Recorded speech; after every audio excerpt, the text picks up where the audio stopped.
High, welcome back to my channel. সোমবার দিন বাড়ি থেকে চলে এসেছিলাম। চলে আসার পরে বেশ মন খারাপ করছিল। টানা সোমবার মঙ্গলবার ডিউটি করার পরে বুধবার দিন বিকেলবেলা আমি একটু হাওয়া বদলে বেরিয়েছিলাম। গেছিলাম আমাদের চেনা পরিচিত জায়গা টাউনশিপ। ওখানেই পার্কটা আছে। প্রায় অনেক বছর না আমি পার্কটাতে ঢুকিনি। আমি টাউনশিপ গেছি, কিন্তু আমি বাইরেটাতেই বসেছি।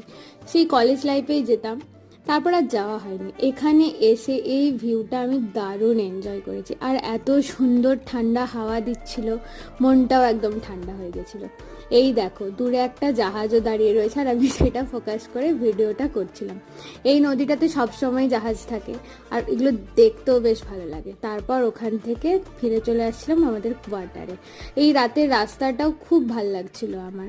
আর রাত্রিবেলা ফিরে ভাবলাম ডিনারে কি খাওয়া যায়। আমার না এখন আর বেশি খেতে ইচ্ছে করে না, তাই আমি একটা ওটসের খিচুড়ি বানিয়েছিলাম, আর তারপর ওয়েট লস চূরণ খেয়ে ঘুমিয়ে পড়েছিলাম। তো আজকের মতো